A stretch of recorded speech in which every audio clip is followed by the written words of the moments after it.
Okay, sorry, we're back. That was a technical difficulty that sort of stopped my video, of course. Nothing is perfect, even in technology. So, we were talking about multiple dimensions of universes and things like that. That's a whole and empirical science and whatnot. So that's a whole other thing. So I'm going to get back to what we were reading about. So the human form of life is a unique opportunity to be able to develop one's consciousness. One like most animal forms, we eat, we sleep, we mate, and we defend, just like every other animal. But the human form of life is unique in the sense that we have the capability of inquiring. We have the developed consciousness to and say, why is this like this? Well, who am I? What's the purpose?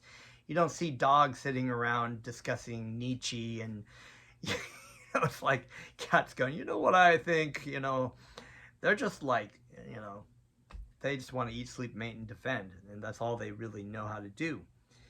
Um, so the human form of life is very unique, but Bhaktivedanta Swami has called that many of the human beings as polished animals because we focus so much on our eating propensities, our sleeping propensities, our mating propensities, seriously, and our defending. You know, constantly fighting in wars, fighting with each other, and we do not a lot of times engage in this. We utilize this capability of inquiring, but it's mostly to enhance our ability to try to enjoy in this world through eating, sleeping, mating, and defending. We should be utilizing this human form of life to inquire about our why we're suffering in this world, what the purpose of our life is, and to ultimately develop our consciousness into a way to prepare ourselves for leaving this world, which is not our home.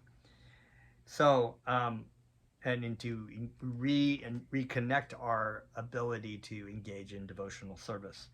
And yet, illusioned by the external energy, people generally do not utilize this advantage of the human form of life. Thus, they miss the chance of eternal freedom and unnecessarily spoil the progress that they have made after thousands of births. To get back to human form of life, it takes time, If you're as an animal, you can't really do anything, but you are elevating in your consciousness, so you're going into higher forms of life.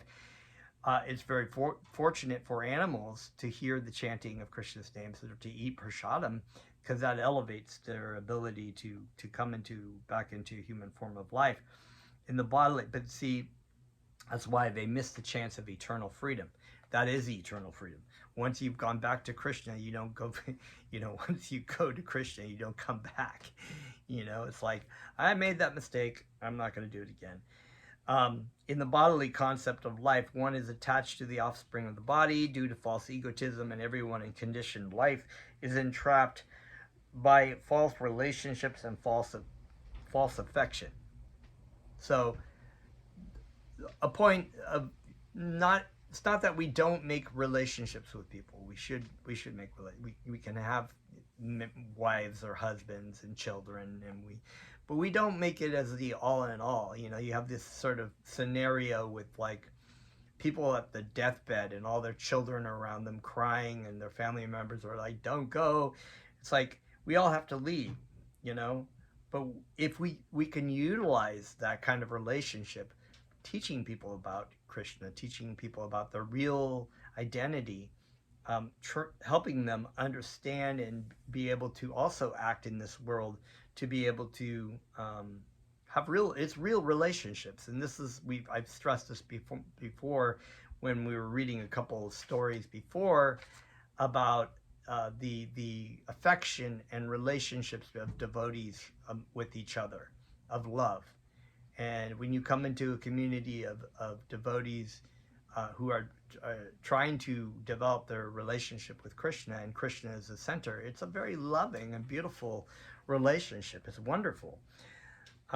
It's not so wonderful to not have Krishna as the center, actually. It's false affection and false relationships. The whole world is moving under this false impression of material bondage. I know that of you are my sons. You are the original chief and progenitor, the personalities of Godhead known as Pradhana and Purusha. But you have appeared on the surface of this globe in order to minimize the burden of the world by killing the Kshatriya kings who are unnecessarily increasing their military strength. You are already informed me about this in the past. My dear Lord, you are the shelter of the surrendered soul, the supreme well-wisher of the meek and humble. I am therefore taking shelter of your lotus feet, which alone can give one liberation from the entanglement of material existence. For a long time, I have simply considered this body to be myself, and although you are the Supreme Personality of Godhead, I consider you to be my son. My dear Lord, at the very moment when you first appeared in Kamsa's prison house, I was informed that you were the Supreme Personality of Godhead, and that you had descended for the protection of the principles of religion, as well as the destruction of the unfaithful. Although unborn, you descend in every millennium to execute your mission. My dear Lord, as in the sky there are many forms appearing and disappearing, so you also appear and disappear in many eternal forms. Who therefore can understand your pastimes or the mystery of your appearance and disappearance? Our only business should be to glorify your supreme greatness. There we go. When Vasudeva was addressing his divine sons in that way, Lord Krishna and Balaram were smiling because they were very affectionate to their devotees. They accepted all the appreciation of Vasudeva with a kindly, smiling attitude. So there's something to be said about that, definitely. You know, if you put it in a situation of the devotee, of the pure devotee of Krishna, he knows that the disciples are instructed to glorify the spiritual master. And he doesn't particularly agree with the fact that of the greatness that they propose that how great their Gurudev is, because he feels lower than the straw on the street, but he knows that Krishna is pleased by the praising of the pure devotee of Krishna, so therefore he's happy that they're doing that, but not for his own glorification, but because of their benefit. And that is pleasing to Krishna, and he's happy when Krishna is pleased, of course. So there is a little, it's not, oftentimes people will confuse and say, well, why would God want to be praised? Or why would the devotee, he's just egotistical or whatever. He's just getting off on his disciples, praising him and putting him up on the throne. There are people like that. That's the wrong way of doing it. No, it's not that way. And God doesn't need our praise or any of our offerings or flowers or anything that we give him. But it is for our benefit that he is happy that we do so. And there is a love relationship involved. Krishna then began to confirm all Vasudev's statements as follows. My dear father, whatever you may say, we are after all your sons. What you have said about us is certainly a highly philosophical understanding of spiritual knowledge. I accept it in total without exception. Vasudeva was in the complete perfection of life in considering Lord Krishna and Balaram to be his sons, but because the sages assembled in the place of pilgrimage at Kurukshetra had spoken about the Lord as the supreme cause of everything, Vasudeva simply repeated it out of his love for Krishna and Balaram. Lord Krishna did not wish to detract him from his relationship with Vasudeva as father and son. Therefore, in the very beginning of his reply, he accepted the fact that he is the eternal son of Vasudeva and that Vasudeva is the eternal father of Krishna. After this, Lord Krishna informed his father of the spiritual identity of all living entities. He continued, my dear father, everyone, including myself and my brother Balaram, as well as all the inhabitants of the city of Dwarka and the whole cosmic manifestation is exactly as you have already explained, but all of us are also qualitatively one. So the quality of the energy, sorry, I'm just going to straighten that, is that we are Satchidananda Vigraha. We have a spiritual form of eternal bliss and knowledge, just like Krishna. The energy is the same. We are not our material bodies or our minds, right, in this case, but we are spiritual in essence. In quality, we are the same, not of the quantity. So the confusion of impersonalists or monists who say that we are God, Soham, I am that, right? They say that I am God. There's a lot of gurus, so-called gurus, who propound this incorrect Mayavadi philosophy. But we are the same in quality, but not of the quantity. We are eternally individual, part and parcel of the Supreme Personality of God, eternally Krishna's servant. And so that's what's being said here. Lord Krishna intended for Vasudeva to see everything in the vision of a Mahabhagavat, a first-class devotee. A first-class devotee sees that all living entities are part and parcel of the Supreme Lord, and the Supreme Lord is situated in everyone's heart. In fact, every living entity has spiritual identity, but in contact with material existence, he becomes influenced by the material modes of nature. He becomes covered by the concept of bodily life, forgetting that his spirit soul is of the same quality as the Supreme Personality of Godhead. One mistakenly considers one individual to be different from another simply because of their material bodily coverings. But because of differences between bodies, the spirit soul appears before us differently. Lord Krishna then gave a nice example in terms of the 5 material elements. The total material elements, namely the sky, the air, the fire, the water, and the earth, are present in everything in the material world, whether in an earthen pot, or in a mountain, or in the trees, or in an earring. These 5 elements are present in everything in different proportions and quantities. The mountain is a gigantic form of the combination of these 5 elements, and the small earthen pot is of the same elements, but in smaller quantity. Therefore, all material items, although in different shapes or different quantities, are of the same ingredients. Similarly, the living entities beginning from Lord Krishna and including the Vishnu Tattva, the millions of Vishnu forms, and then the living entities in different form, beginning from Lord Brahma down to the small ant, are all of the same quality and spirit. Some are great in quantity and some are small, but qualitatively they are of the same nature. It is therefore confirmed in the Upanishads that Krishna, or the Supreme Lord, is the chief among all living entities, and he maintains them and supplies them with all necessities of life. Anyone who knows this philosophy is in perfect knowledge.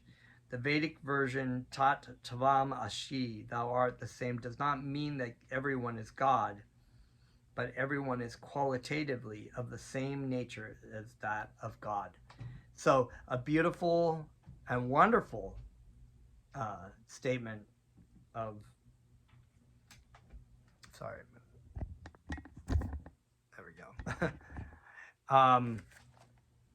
A beautiful statement, so clearly explained, so wonderfully explained, and I think that's a great section of the Srimad Bhagavatam, or this Krishna book, to clearly explain the difference, achinta bheda vedatattva, simultaneously one but different. So this is a great refute to the Mayavadis who say that it is one. We say no, it is not one. It is one in quality, but different in quantity. After hearing Krishna speak the entire philosophy of spiritual life in an abbreviated summation, Vasudeva was exceedingly pleased with his son. Being thus elated, he could not speak but remained silent. So the devotee of Krishna, once again, to hear the Krishna explain the science of Krishna is so wonderful. That's why Arjuna was so fortunate and so happy also to hear of Krishna, the science of him, from him. So Lord Vasudeva is ecstatic by hearing this. In the meantime, Devaki, the mother of Lord Krishna, sat by the side of her husband. Previously, she had heard that both Krishna and Balaram were so kind upon their teacher that they had brought back the teacher's dead sons from the clutches of the superintendent of death, Yamaraj. Since she had heard this incident, she had also been thinking of her own sons whom were killed by Kamsa, and while remembering them, she became overwhelmed with grief. In compassion for her dear dead sons, Devaki began to appeal to Lord Krishna and Balaram thus: "My dear Balaram, your very name suggests that you give all pleasure and all strength to everyone. You're unlimited." So Balaram is strength, right? Bala means strength. "Your unlimited potency is beyond the reach of our minds and words, and my dear Krishna, you are the master of all mystic yogis. I also know that you are the master of Prajapatis like Brahma and his assistants, and you are the original personality of Godhead Narayan. I also know for certain that you have descended to annihilate all kinds of miscreants who have been misled in the course of time. They have lost control of their minds and senses, fallen from the quality of goodness, and have deliberately neglected the direction of the revealed scriptures by living a life of extravagancy and impudency. You have descended on the earth to minimize the burden of the world by killing such miscreant rulers. My dear Krishna, I know that Mahavishnu, who is lying in the causal ocean of the cosmic manifestation, and who is the source of this whole creation, is simply an expansion of your plenary portion. Creation, maintenance, and annihilation of this cosmic manifestation are being effected only by your plenary portion. I am therefore taking shelter of you without any reservation. I have heard that when you wanted to reward your teacher, Sandipani Muni, and he asked you to bring back his dead son, you and Balaram immediately brought him from the custody of Yamaraj, although he had been dead for a very long time. By this act, I understand you to be the supreme master of all mystic yogis. I am therefore asking you to fulfill my desire in the same way. In other words, I am asking you to bring back all my sons who were killed by Kamsas.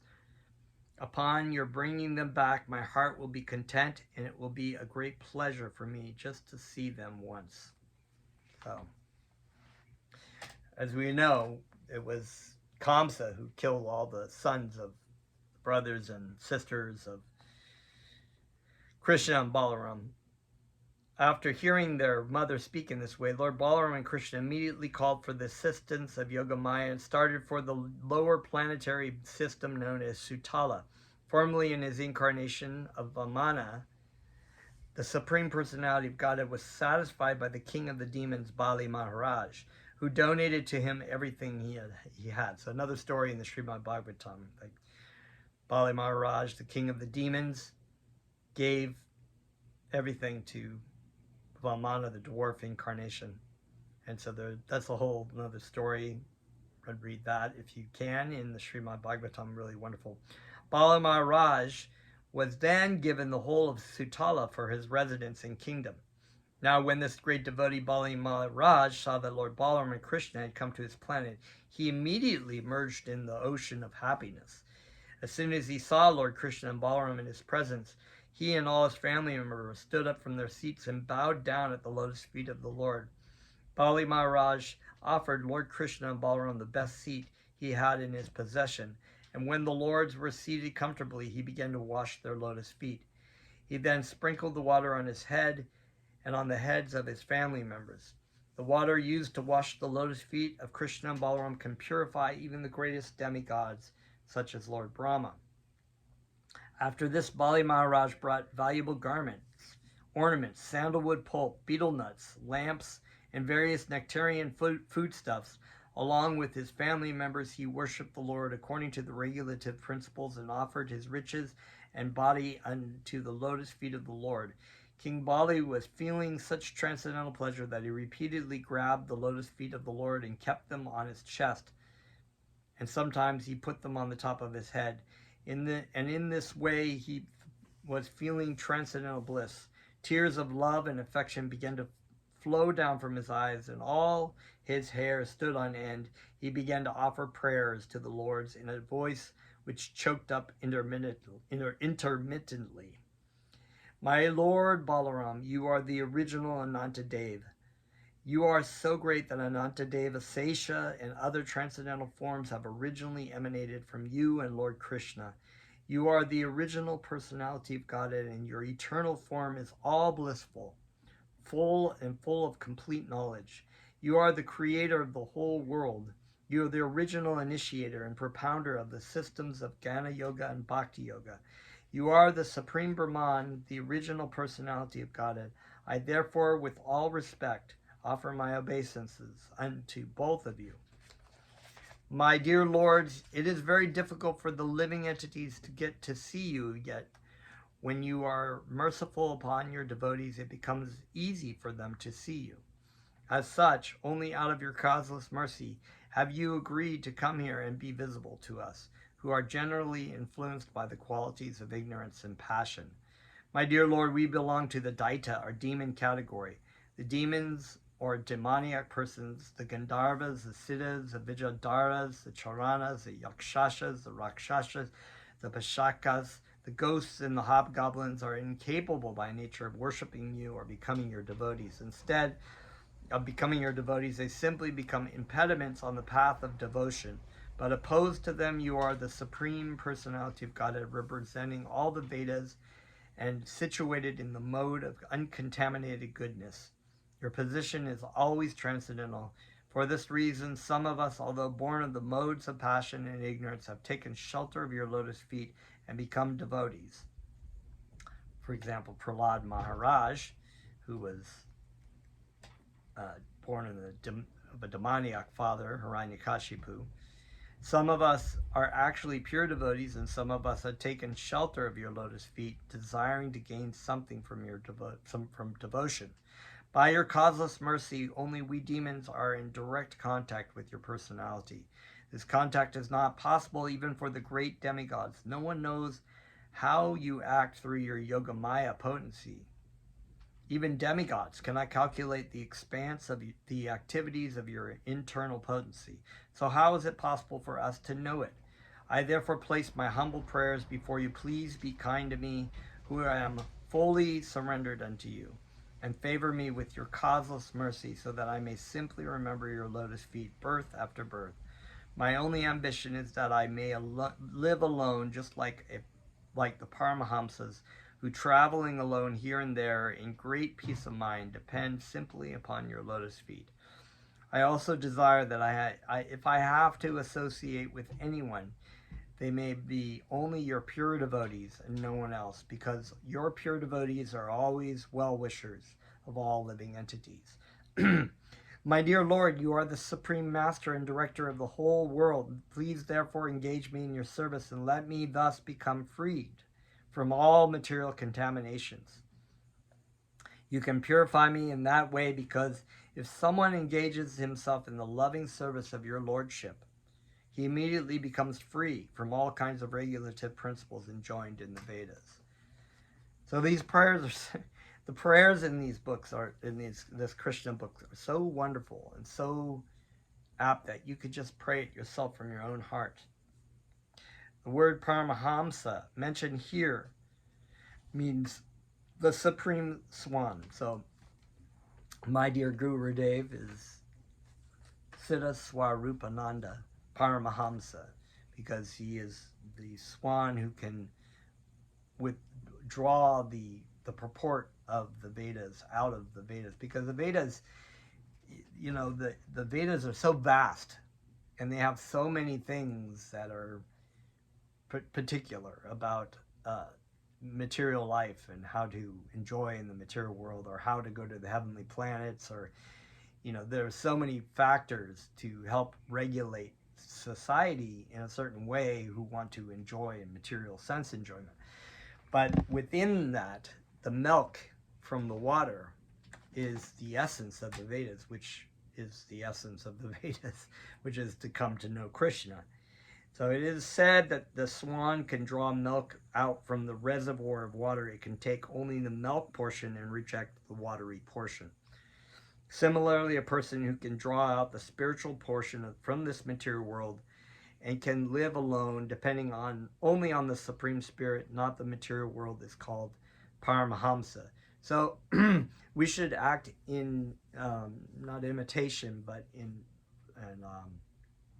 follow in the footsteps of great Paramahamsas, to try to learn from them, to be able to draw the essence of the Vedas from the material world. The material world itself, when we talk about the Vedas as being vast, the material world is full of, my spiritual master has likened it to the great dump.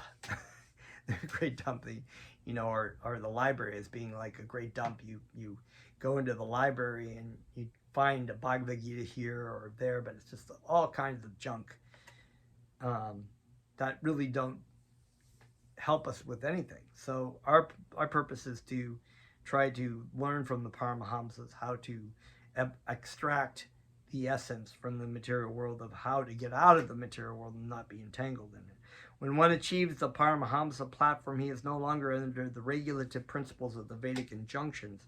A Paramahamsa accepts only the association of pure devotees and rejects others who are too materially addicted. So we don't take advice from just any Joe, Dick, or Harry kind of thing. We just we learn from the pure devotees. In other words, those who are materially addicted cannot understand the value of the Paramahamsas, but those who are fortunately advanced in the spiritual sense take shelter of Paramahamsas and thus successfully complete the mission of human life. People are willing and wanting to give you their 2 bits about how life is, and if you just listen to anybody, it's like Bhaktivedanta Swami said that even the drunk in the street has an opinion. Are you going to listen to people who really are lost? It's like telling you how do you get out of the material world when they're lost, right? You want to find a person who knows how to get out of the material world to give you guidance. So we don't, give our heart to just anyone. After Lord Krishna heard the prayers of Bali Maharaj, he spoke as follows: My dear king of the demons, in the millennium of the Svayambhuva Manu, the Prajapati known as Marichi, begot 6 sons, all demigods, in the womb of his wife Urna. So now we're going to come to how this connects with the dead sons of Devaki. Once upon a time, Lord Brahma became captivated by the beauty of his daughter and was following her, impelled by sex desire. This is also in the Srimad Bhagavatam. So Lord Brahma is a devotee of Krishna, but he's in the mode of passion, so he became captivated by lusting in incest over his daughter. At that time, the 6 demigods looked at the action of Lord Brahma with abhorrence. The criticism of Brahma's action by the demigods constituted a great offense on their part, and for this reason they were condemned to take birth as the sons of the demon Hiranyakashipu. These sons of Hiranyakashipu were thereafter put in the womb of Mother Devaki, and as soon as they took their birth, Kamsa killed them one after another. My dear king of the demons, again, Mother Devaki is very anxious to see these 6 dead sons again, and she is very much aggrieved on account of their early death at the hand of Kamsa. I know that all of them are living with you. I have decided to take them with me in order to pacify my mother Devaki. After seeing my mother, all these 6 conditioned souls will be liberated, and thus in great pleasure they will be transferred to their original planet. The names of these 6 conditioned souls are as follows: Smara, Udgita, Parishvanga, Patanga, Kashudrapert, and Grini. They will again be reinstated in their former position as demigods. After thus informing the king of the demons, Krishna stopped speaking, and Bali Maharaj understood the Lord's purport. He worshipped him sufficiently, and thereafter Lord Krishna and Lord Balaram took away the 6 conditioned souls and returned to the city of Dwarka, where he presented them as little babies before his mother, Devaki. Mother Devaki became overwhelmed with joy and was so ecstatic and motherly feeling that immediately milk began to flow from her breast, and she fed the babies with great satisfaction. She began taking them on her lap again and again, smelling their heads and thinking, "He has gotten my lost children back." For the time being, she became overpowered by the energy of Vishnu, and in great motherly affection, she began to enjoy the company of her lost children. The milk of the breast of Devaki was transcendental nectar, because the same milk had been sucked by Lord Krishna. As such, the babies who sucked the breasts of Devaki, which had touched the body of Lord Krishna, immediately became self-realized persons. So Krishna is the greatest trickster. He always has the ways and means of wrapping up the whole, people get cursed or whatever. There's always a reason, and Krishna wraps it up and makes it okay. The babies therefore began to offer their obeisances unto Lord Krishna, Balaram, their father Vasudeva, and mother Devaki. After this, they were immediately transferred to their respective heavenly planets. After they departed, Devaki became stunned with wonder that her dead children had come back and had again been transferred to their respective planets. She could adjust the events only by thinking of Lord Krishna's pastimes, in which, because Lord Krishna's potencies are all inconceivable, anything wonderful can be performed. Without accepting the inconceivable, unlimited potencies of the Lord, one cannot understand the Lord Krishna as the Supreme Soul. By his unlimited potencies, he performs unlimited pastimes also, and no one can describe them in full, nor can anyone know them all. So many pastimes, right? More than we have here in the stories. Suta Goswami, speaking Srimad Bhagavatam before the sages of Naimisharanya, headed by Shanaka Rishi, gave this verdict in this connection as follows. So the beginning of Srimad Bhagavatam is where Balaram leaves off killing Ramashan Suta, right? And installing his son, Suta Goswami. And this is in the beginning of the Srimad Bhagavatam, is Suta Goswami speaking as the elected sage of Naimisharanya.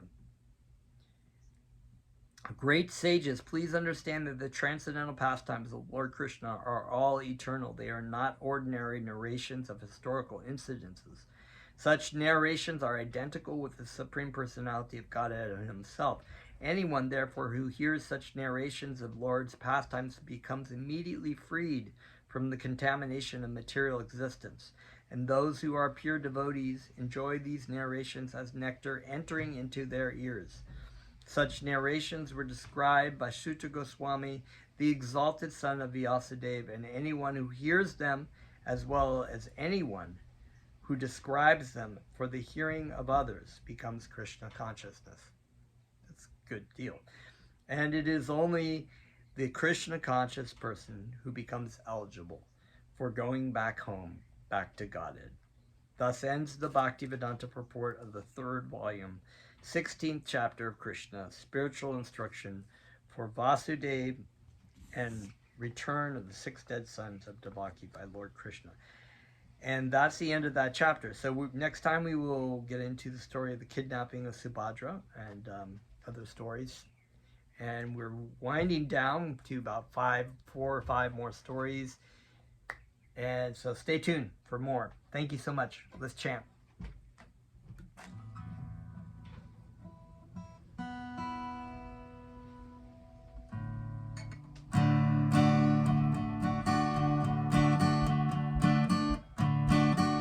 Madana Moha Namo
Jaya Jaya Gurudev, Jaya Jaya Srila Prabhupada, Jaya Jaya Gurudev, Jaya Jaya Srila Prabhupada.